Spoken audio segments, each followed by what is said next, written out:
warna yang berbeda, warna yang tidak seragam karena ada kadar itu. Itu yang pertama. Yang kedua, bagi kayu-kayu yang mempunyai kadar minyak, ya, kadar ekstraktif ya, tertentu, terutama adalah minyak, maka pada saat pengeringan dengan pengering konvensional itu dengan akan menyebabkan ya ekstraktif itu meleleh keluar, ya, ikut dalam proses karena dia lebih banyak akan berubah menjadi melting, akan melunak dan dia akan menguap ikut aliran air, yaitu nah sehingga ini akan mengotori, menyebabkan warna permukaan kayu yang jelek ya, karena ada minyak yang keluar ya. Nah ini terutama kalau mempunyai sifat-sifat kayu yang seperti ini biasanya adalah dihindari. Jadinya pengeringan itu dilakukan pada bahan baku. Jadinya kayu gergajiannya yang dikeringkan ya. Karena metode pengeringan kayu itu ada dua, ada yang dikeringkan ya, bahan kayunya, bahan mentah industri, ada yang dilakukan pengeringan itu yang barang yang sudah jadi. Ya, ini barang itu sudah jadi baru dikeringkan. Nah, ini tinggal terserah nanti Anda nanti akan pilih yang mana ya, terutama tergantung pada kayunya. Ya, kalau kayunya itu yang mengandung lemak minyak ya, yang volatil tadi, itu kalau Anda buat, oh ini sudah tak buat tak keringkan, maka permukaannya enggak jadi kotor lagi. Ya. Nah, itu yang harus kita pertimbangkan. Ya. Nah, ini. Ya. Nah, pada pengeringan dengan suhu tinggi, rata-rata itu ya perubahan warna itu yang tidak bisa dihindarkan. Ya. Maka pada pengering suhu tinggi itu biasanya banyak ya, Anda pilih mana kayu-kayu yang untuk konstruksi yang tidak bisa dilihat dan tidak perlu di finishing. Ya. Ini kalau misalkan bahan untuk konstruksi atap ya, maka Anda boleh menggunakan pengeringan dengan suhu tinggi tadi. Ya. Supaya perubahan warna itu tidak akan mengganggu penampilan. Itu di situ. Oke, ya. Ada yang ditanyakan sampai di sini? Sebelum kita meneruskan.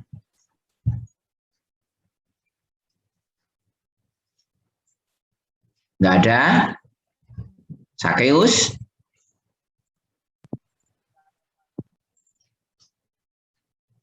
Devi? Kakak? Belum, Pak. Belum, oke. Ya, moga-moga udah paham. Ya, selanjutnya adalah pengering vakum. Ya, vakum. Oke, gimana kakak? Ini Pak, yang pengeringan yang suhu tinggi dan suhu rendah tadi ya Pak. Contoh yang pakai dengan cara suhu tinggi itu Pak, apakah tidak mempengaruhi konsumen begitu ya Pak? Karena suhu tinggi kan cuma perubahan warna begitu ya Pak? Ya. Apakah tidak mempengaruhi terhadap konsumen begitu ya Pak? Ya, jelas. Ya, jelas itu ada pengaruhnya bagi kayu-kayu yang digunakan untuk apa? Untuk penampilan. Ya, misalkan mebel, ornamen-ornamen yang diperlukan lah, visual lah yang bisa dilihat. Ya. Nah itu pun itu kan tidak jadi masalah, tinggal bagaimana finishingnya. Ya, karena finishing itu kan ada dua, ada finishing yang transparan, ada yang finishing menutup permukaan. Kalau yang menutup permukaan kan nggak jadi masalah, ya, karena finishing misalkan nanti dicat pakai duku, nah, warnanya akan dibuat hijau lilin, nah, maka nggak masalah. Kenapa? Karena tekstur kayunya tertutup oleh finishing. Nah, warna ya yang agak tua pun tidak akan jadi masalah. Ya, Kecuali kalau tipe finishingnya yang diinginkan itu adalah tipe yang apa? Menonjolkan tekstur kayunya. Karena kayunya sudah mempunyai permukaan warna yang indah. Contohnya ya cacat diskolorasi. Nah, jadinya perubahan warna akibat proses pengeringan. Ya, sehingga warnanya kalau dulu seragam bagus, sekarang ada spot-spotnya. Nah, itu kan akan mengurangi nilai estetikanya. Maka itu dihindarkan. Nah, tapi bagi untuk kayu misalkan contoh untuk konstruksi atap, ya, itu orang nggak akan bisa melihat, ya karena di bawahnya ada plafon. Maka apa yang digunakan? Gunakan aja semua kayu, tapi yang jelas itu adalah orientasinya kuat dan awet. Nggak perlu kayunya itu jelek atau apa, warna jelek, warnanya ini enggak, orang nggak akan peduli. Ya, sehingga apa? Oh itu perlu dikeringkan pakai suhu tinggi, nggak masalah. Ya, bahkan mungkin kalau cacat-cacat yang masih tidak mempengaruhi kekuatan kayu, boleh dilakukan untuk konstruksi atap. Tapi kalau untuk yang dilihat nggak bisa. Ya, itu adalah di situ. Ya. Ada lagi yang ditanyakan pada pengeringan konvensional ini. Ya, kenapa seperti itu? Karena pengeringan konvensional itu adalah yang paling banyak dilakukan ya, di industri kayu. Kenapa? Karena biasanya adalah biayanya murah. Ya, itu.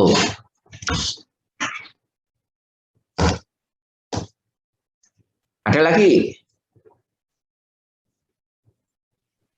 Udah, Pak. Udah, oke. Pusing kamu? Enggak, Pak. Oh, enggak. Pak Kiriko, sudah selesai vaksinnya? Oh, siang. Oh, baru ngantri. Oh, enggak apa-apa. Ya kalau ini udahlah nanti apa bahannya materinya bisa di apa? Oh, ini sudah di rumah. Masih di rumah. Oh, gitu. Oke. Oh, ya. Tapi nomor antrinya sudah boleh ya? Sudah dapat ya? Oke. Ya. Jangan lupa nanti supaya kita bisa bertatap muka nanti semester depan. Oke. Ya. Nah, ada lagi yang ditanyakan mengenai pengering konvensional ini. Nah, sekali lagi Riko kan baru gabung ini. Ya, jadi pengeringan konvensional pada prinsipnya adalah pengaturan faktor lingkungan. Ya. Nah, ini ada dibagi menjadi dua, ada kompartemen dan ada kontinu. Ya, yang kompartemen itu adalah kayunya itu hanya pada satu ruangan. Maka pengaturan suhu dan kelembapan itu diatur di dalam satu ruangan itu yang nanti akan menimbulkan dengan jadwal pengeringannya. Ya, sedangkan yang kontinu itu kayunya yang bergerak ke ruangan satu ke ruangan yang lain. Ya, nah sehingga di situ akan ada pengaturan ruangan itu tentang suhu dan kelembapan masing-masing ruangan. Kayunya akan berjalan ke arah di situ. Oke, itu yang kedua berdasarkan perilaku pengaturan suhu, ada pengeringan suhu rendah. Ya, jadi suhu rendah itu biasanya tidak lebih dari 100 derajat Celcius, biasanya 80, 70 itu sudah cukup. Tapi yang kedua adalah pengeringan suhu tinggi. Suhu tinggi itu di atas 100. Ya, ini perkembangan baru pada industri pengeringan kayu, ya, high temperatur. Nah, tapi yang menjadi masalah pada pengeringan konvensional itu adalah perubahan kayu dari warna terang ke warna gelap. Ya, oke. Nah, berikutnya adalah pengeringan vakum. Ya, vakum Anda kenal. Ya, jadi vakum itu adalah udara yang kita kosongkan di dalam suatu ruangan. Ya, dan ruangan yang kita ambil udaranya sehingga di situ tidak ada udara lagi. Nah, ini yang bisa digunakan untuk pengeringan metode pengeringan. Ya, pengeringan itu dengan vakum. Ya. Vakum itu tidak hanya vakum cleaner, tapi vakum drying juga ada. Ya. Nah, dengan udara yang kosong tadi, maka uap air itu akan dipaksa untuk berubah menjadi uap. Air yang ada di dalam kayu itu akan ditarik keluar dalam bentuk uap. Ya. Nah ini kelemahannya adalah masalah teknologi. Ya, teknologi vakum ini agak rumit, terutama adalah bagaimana kita mengisolasi ruangan itu sehingga dia kedap, ya, tidak bocor. Karena bocor satu titik saja itu vakumnya akan gagal. Ya. Nah ini adalah di situ. Nah, kelemahannya. Kelebihannya apa? Nah, kelebihan pengering vakum itu tidak terjadi perubahan kimia pada unsur-unsur bahan yang dikeringkan. Ya, ini keringkan itu terutama ya tidak ada perubahan. Nah, contohnya banyak ini digunakan untuk pengering bahan makanan. Nah, industri kehutanan juga mungkin bisa apa? Ya, contohnya misalkan sekarang kan ada hasil hutan non kayu, ya, yang banyak digunakan untuk bahan obat. Ya, contohnya madu. Ya, madu itu kan yang lebih diutamakan enzimnya. Kalau kita keringkan dengan menaikkan suhu, maka ya risikonya apa? Enzimnya nggak akan bisa bekerja lagi. Ya, maka apa? Ya bisa, salah satunya itu adalah dikeringkan dengan vakum. Ya, vakum drying. Ya, sehingga kualitas bahan itu akan tetap bisa dipertahankan. Contoh yang kedua mungkin ya, karena pengeringan vakum ini tidak perlu kita mengatur suhu yang terlalu tinggi, jadi suhu ruangan saja bisa.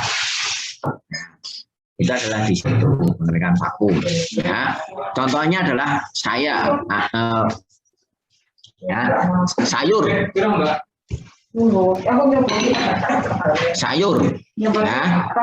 Anda kenal.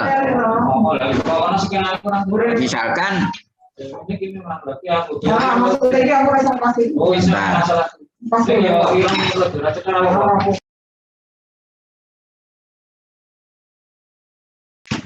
oke, ya.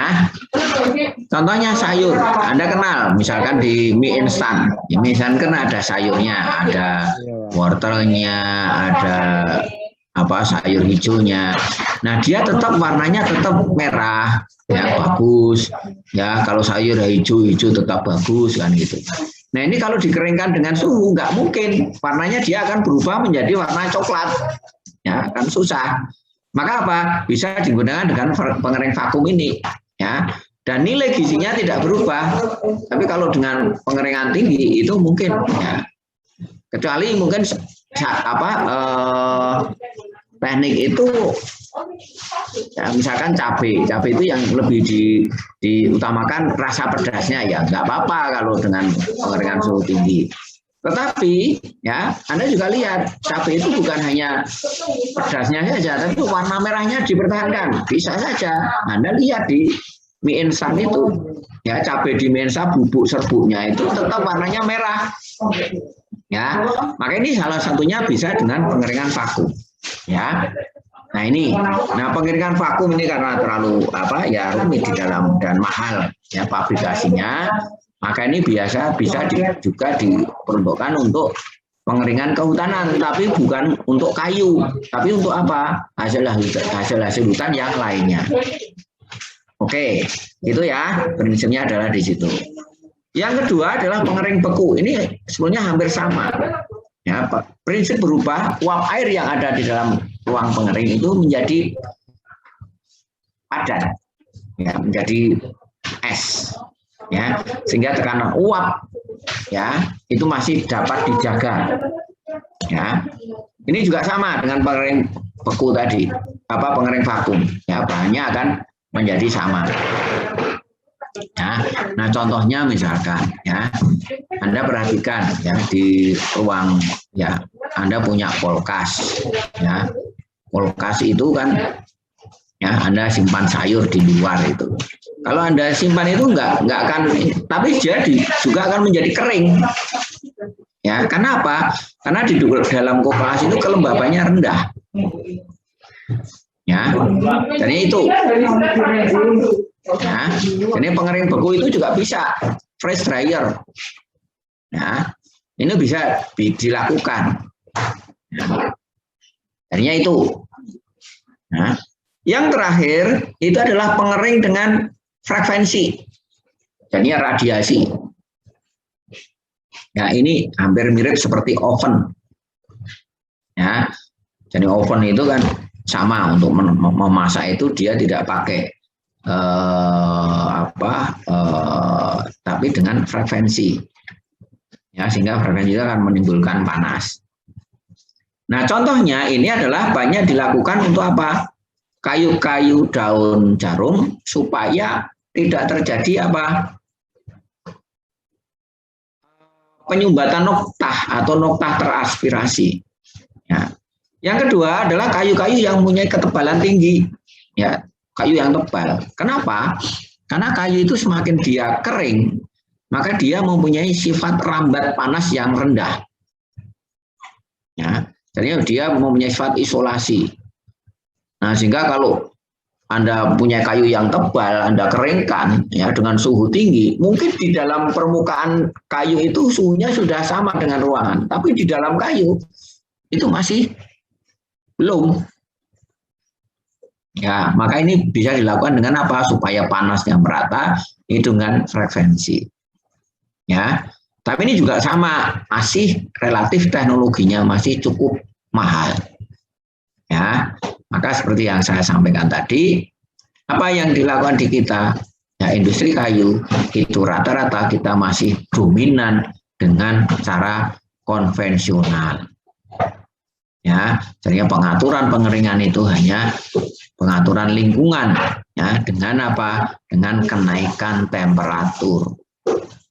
Ya, jadi alat pengering kayu itu ya biasanya memainkan suhu itu sebagai faktor utama untuk mengatur ya lingkungan di dalam ruangan pengering. Ya, itu. Nah,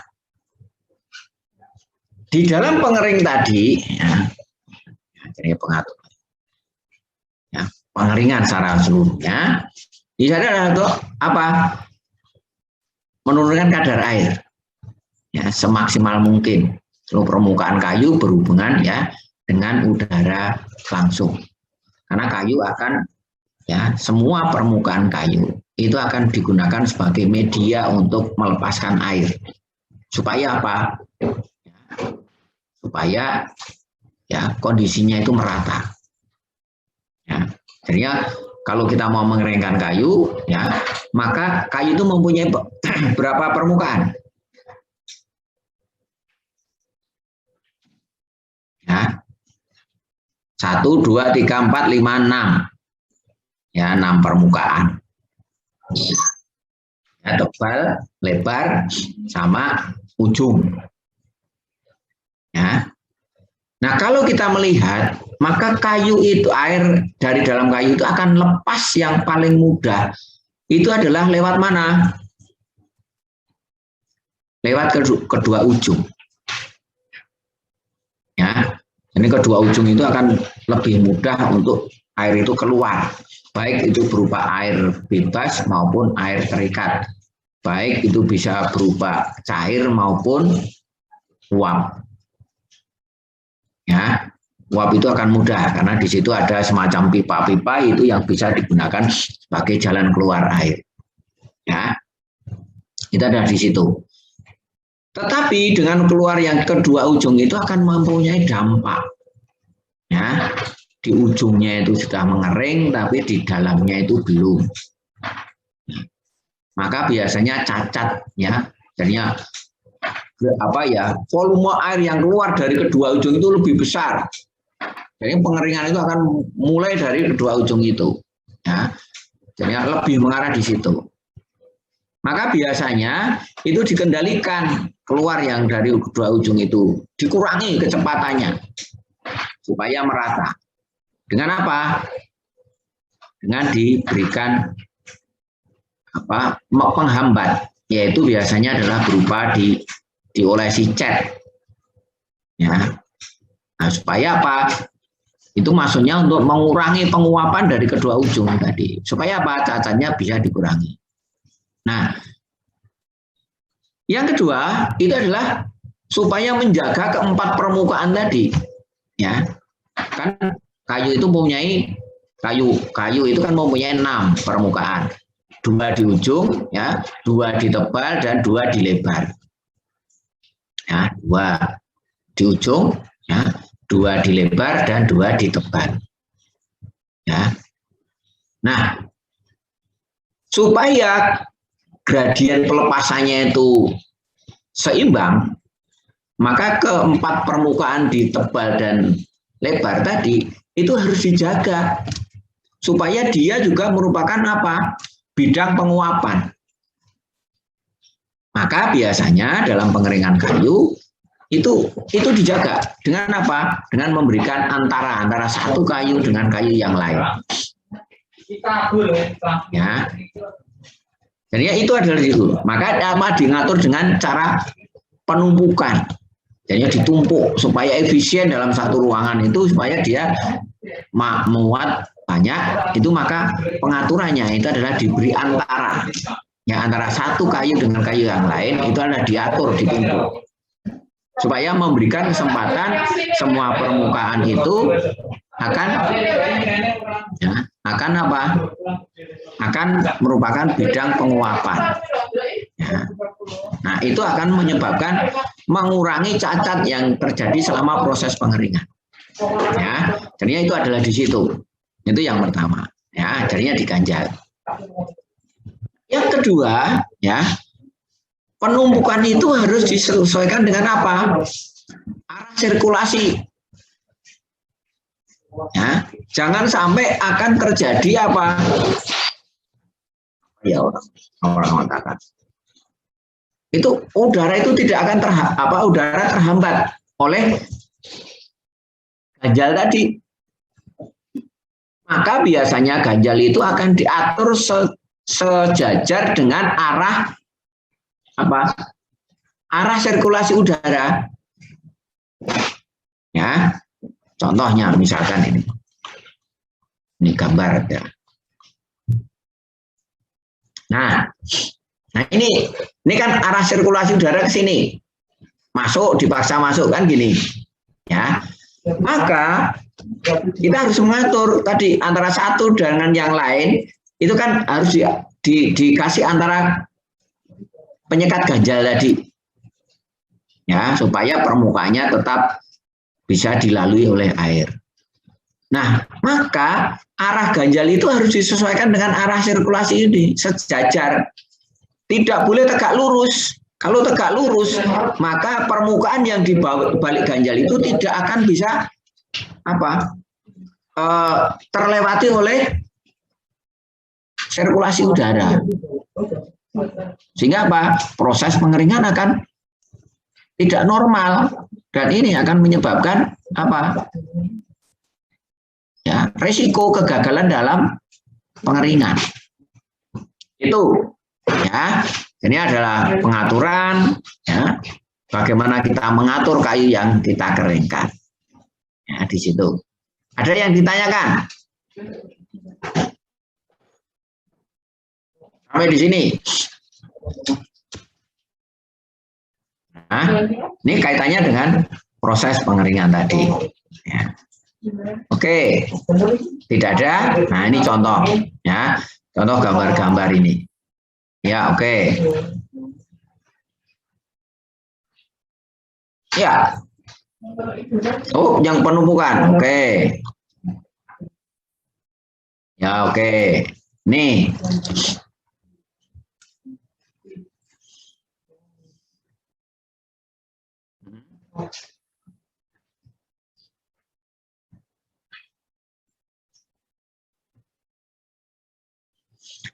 Kalau kita sudah berbicara di industri, ya, permukaan kayu itu tangensial dan radial itu sudah bias, Mas.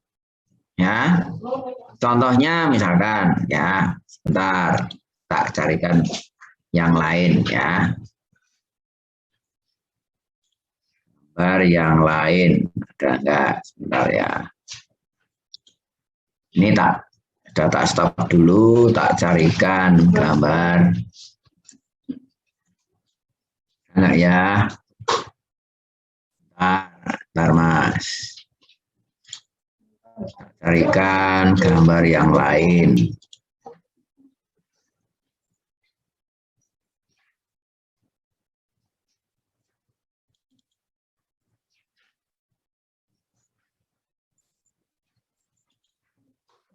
Sabar ya. Sutono apa? Bentar ya, masih dalam rangka untuk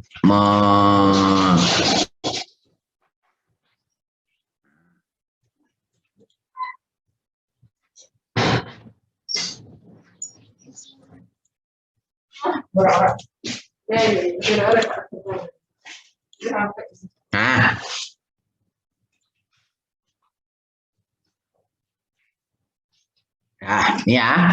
Nah,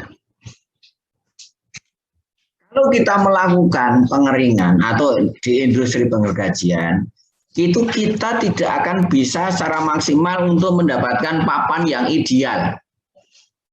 Ya, papan ideal itu mana? Yang paling stabil itu adalah papan radial ini. Dihindari papan tangensial. Karena papan tangensial, ya, itu biasanya akan cenderung mempunyai cacat memangkok ini. Ya, karena susut yang paling luar, ya, jadinya susut yang di sini itu lebih besar dibandingkan susut yang di sebaliknya. Ya, jadi akan seperti itu. Maka nanti kalau kayu itu mengering tanpa ada penanganan, itu akan bentuknya akan seperti ini. Ya. Sedangkan kalau kayu kita punya kayu papan radial ini, maka otomatis kayu itu akan bentuknya akan masih sama. Ya. Demikian pula kalau kita mencari, ya, ini kan papan, ini papan ya, sedangkan ini adalah balok. Ya, balok yang paling ideal mana ya? Balok radial ini.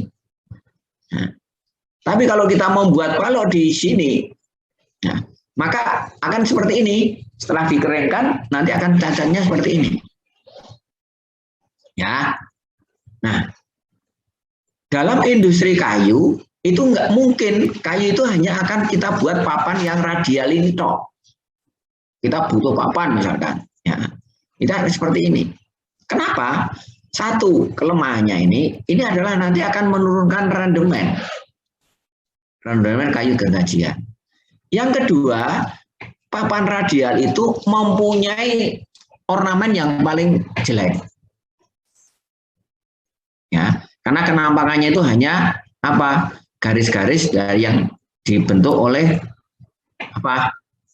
Ini garis pertumbuhan ini, lingkaran tahun atau garis pertumbuhan ini ada seperti itu. Yang paling baik justru adalah papan tangensial. Ya. Jadinya di sini. Ini yang paling baik. Maka jati itu sebagian besar itu papan tangensial itu yang mempunyai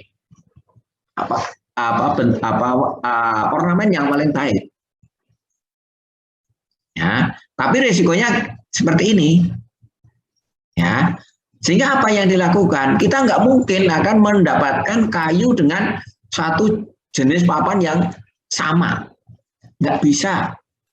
Ya, jadi papan itu pasti, ya, itu adalah akan campur. Bahkan kadang-kadang di dalam proses pengeringan itu kayunya tidak satu jenis. Ya, kayunya itu mungkin ada kayu campuran. Maka nanti dalam teknik pengeringan itu akan ada metode sendiri. Ya. Untuk kayu yang ini bagaimana saya harus mempunyai perilaku untuk mengeringkannya. Itu ya. Berarti Sekali lagi, nah, dalam proses penumpuk mana tadi ini, ya, ini nggak akan mungkin kayak warna yang berbeda, warna yang tidak seragam karena ada kadar itu. Itu yang pertama. Yang kedua, bagi kayu-kayu yang mempunyai kadar minyak, ya, kadar ekstraktif, ya, tertentu, terutama adalah minyak, maka pada saat pengeringan dengan pengering konvensional itu dengan akan menyebabkan, ya, ekstraktif itu meleleh keluar, ya, ikut dalam proses karena dia lebih banyak akan berubah menjadi melting, akan melunak dan dia akan menguap ikut aliran air, yaitu nah sehingga ini akan mengotori, menyebabkan warna permukaan kayu yang jelek, ya, karena ada minyak yang keluar, ya. Nah ini terutama kalau mempunyai sifat-sifat kayu yang seperti ini biasanya adalah dihindari. Jadinya pengeringan itu dilakukan pada bahan baku, jadinya kayu gergajiannya yang dikeringkan, ya. Karena metode pengeringan kayu itu ada dua, ada yang dikeringkan, ya, bahan kayunya, bahan mentah industri, ada yang dilakukan pengeringan itu yang barang yang sudah jadi, ya. Jadi barang itu sudah jadi baru dikeringkan. Nah, ini tinggal terserah nanti Anda nanti akan pilih yang mana, ya, terutama tergantung pada kayunya. Ya, kalau kayunya itu yang mengandung lemak minyak, ya, yang volatil tadi, itu kalau Anda buat, oh ini sudah tak buat tak keringkan, maka permukaannya enggak jadi kotor lagi, ya. Nah itu yang harus kita pertimbangkan, ya. Nah ini, ya.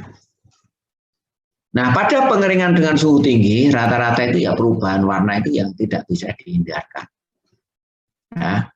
Maka pada pengering suhu tinggi itu biasanya banyak, ya, Anda pilih mana kayu-kayu yang untuk konstruksi yang tidak bisa dilihat dan tidak perlu di finishing, ya. Ini kalau misalkan bahan untuk konstruksi atap, ya, maka Anda boleh menggunakan pengeringan dengan suhu tinggi tadi, ya, supaya perubahan warna itu tidak akan mengganggu penampilan itu di situ. Oke, ya. Ada yang ditanyakan sampai di sini?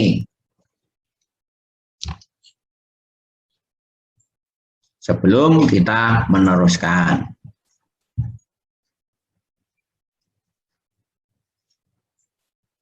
Nggak ada? Sakeus?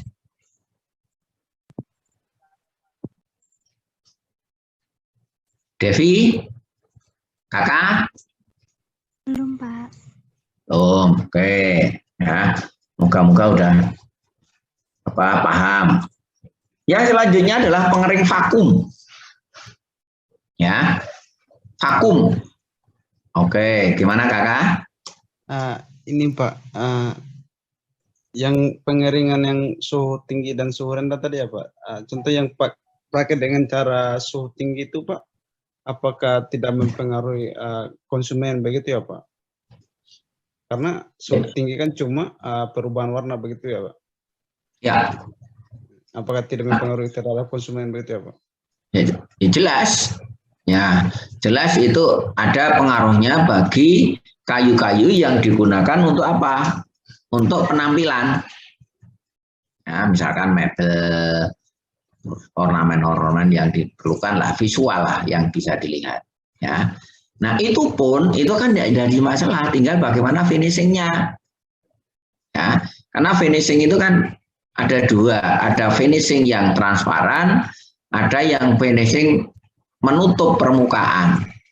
Kalau yang menutup permukaan kan nggak jadi masalah, ya, karena finishing misalkan nanti dicat pakai duku, nah, warnanya akan dibuat hijau lilin, nah, maka nggak masalah. Kenapa? Karena tekstur kayunya tertutup oleh finishing. Nah, warna ya yang agak tua pun tidak akan jadi masalah.